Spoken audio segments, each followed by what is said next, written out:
Hallo und herzlich willkommen. Das große Thema heute, das Anlagejahr 2023. Es wird gekennzeichnet sein von Unabwägbarkeiten und Risiken. Und wie Sie, liebe Anlegerinnen und Anleger, dieses Umfeld navigieren können, werde ich heute mit unserer Leiterin Multi-Asset Solutions, Dr. Anja Hochberg, besprechen. Herzlich willkommen. Herzlichen Dank. Anja, lass uns doch direkt einsteigen. Inflationsschübe, rasch ansteigende Zinsen, Wirtschaftsabkühlung auf der einen Seite, aggressive Zentralbanken auf der anderen Seite. Was erwartest du für 2023? Für 2023 sehen wir einige Silberstreifen am Horizont. Das hat insbesondere was damit zu tun, dass die Inflation ihren Höhepunkt bereits erreicht hat, der Zinserhöhungspfad auch seinen Abschluss finden sollte und wir auch nur eine milde Rezession erwarten. Das heißt, sowohl die Perspektiven für Obligationen als auch die von Aktien haben sich verbessert. Ganz windstill dürfte es nicht werden, aber wir sollten in deutlich ruhigeren Gewässern fahren als noch im Jahre 2022.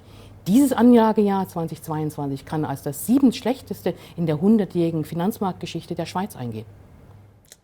Bei rasch ansteigenden Zinsen werden Bonds natürlich auch wieder spannend. Welche habt ihr da im Blick und vor allem warum? Absolut. Aktien sind mittlerweile nicht mehr alternativlos. Die gestiegenen Zinsen bieten deutlich bessere Perspektiven auch für Obligationen. Am meisten schätzen wir aktuell Staatsanleihen, gefolgt von Anleihen auch aus Schwellenländern. Bei den Schwellenländern liegt eben genau dieser Zinserhöhungszyklus bereits hinter uns und wir haben recht attraktive reale Renditen. Das macht sie zu einer interessanten Beimischung. Die Investment-Grade und auch High-Yield-Anleihen können, wenn sich die Konjunkturperspektiven weiter auch hellen, eine sehr, sehr interessante Ergänzung sein. Aktuell preisen sie das Risiko einer größeren Rezession noch nicht ein, deshalb sind wir da vorerst noch vorsichtig.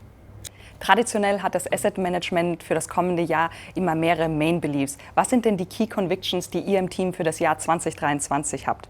Wir haben 3 Hauptthesen, die sehr anlagerelevant sind. 2 davon sehr positiv, aber es gibt auch einen Risikofaktor, den wir im Auge behalten müssen.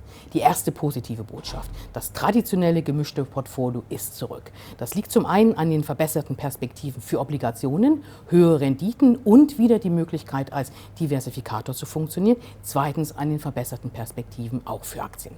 Die zweite wichtige Botschaft ist, wir erwarten nur eine milde Rezession. Das unterstützt unsere positive Aktieneinschätzung. Und drittens, der Risikofaktor. Hier haben wir es mit weiteren geopolitischen Spannungen zu tun, Stichwort China, aber auch erhöhten innenpolitischen, zunehmend polarisierenden Diskussionen, die auch zu Politikfehlern führen können. Ich sehe, 2023 wird ein spannendes Anlagejahr. Anja, vielen Dank für deine Insights, die du immer wieder mit uns teilst. Falls Sie zu Hause up-to-date bleiben wollen, schauen Sie auf unserem Insights-Blog oder auf der Homepage nach. Unsere aktuellen Beiträge können Sie auch in Ihrer Mailbox erhalten, wenn Sie sich für unseren Newsletter anmelden. In diesem Sinne wünsche ich Ihnen allen ein erfolgreiches Anlagejahr 2023 und vor allem nicht vergessen: Bleiben Sie ausgewogen.